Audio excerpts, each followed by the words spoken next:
ಯಾರ ಏನಂತಾರ ಬಹಳ ತಲೆ ಕೆಡಿಸ್ಕೋಬಾರ್ದು, ಬಹಳ ತಲೆ ಕೆಡಿಸ್ಕೋಬಾರ್ದು. ನಾವು ನಮ್ಮ ಮಾರ್ಗ ಹಿಡಿದು ಹೋಗೋದದ, ನಮ್ಮ ಬದುಕನ್ನು ಅರಳಿಸೋದದ. ನಮ್ಮ ಬದುಕು ನಮಗೆ ಮಹತ್ವದ್ದೇ ವಿನಃ ಯಾರ ಏನಂತಾರ ಅದು ಮಹತ್ವದ್ದು ಅಲ್ಲ. ಎಲ್ಲರಿಗೆ ಅಂತಾರ. ಬುದ್ಧನಿಗೆ ಅಂದರು, ನಿಂಗೆ ರಾಜ ಇದ್ದ, ಬುದ್ಧಿಲ್ಲ, ಹೊರಪಾದ, ಸನ್ಯಾಸಿ ಆಗಿದ್ದಾನೆ, ಭಿಕ್ಷಾ ಬಿಡಕತ್ತ. ದೈವ ಎಂತದು? ಮನ್ಯಾಗ ರಾಜವೈಭವ, ಪಾಪ ಭಿಕ್ಷಾ ಬಿಡ್ಕೋ ತಿರುಗಾಡ್ತಾನೆ ಅಂದರು. ಆದರೆ ಬುದ್ಧನ ಮುಖದ ಮೇಲೆ ಒಂದಿಷ್ಟೂ ಕಳಿ ಕೆಟ್ಟಿರಲಿಲ್ಲ. ಎಷ್ಟು ಜನ ಬಾಗಿಲಿಗೆ ಹೋದ್ರೆ ಎಷ್ಟು ಚಲೋ ಕಾಣ್ತೀಯಲ್ಲೋ, ಭಿಕ್ಷಾ ಬೇಡ್ಕೋತಿ, ಯಾಕೆ ತಿರುಗಾಡ್ತಿ ಅಂದರು.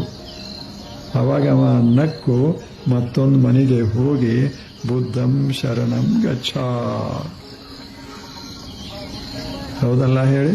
ನಮ್ಮ ದಾರ್ಯಾಗ ನಾವು ಸಾಕ್ತಾ ಇರೋದು ಜಗತ್ತು ಏನಂದ್ರೆ ಏನು? ಜಗತ್ತ ಒಪ್ಪಬಹುದು, ಜಗತ್ತ ಒಪ್ಪದೇ ಇರಬಹುದು. ಮನಸ್ಸು ಒಪ್ಪಿದ್ರೆ ಮುಗೀತು, ನಮ್ಮ ಬದುಕ ಅರಳಿದರೆ ಮುಗೀತು.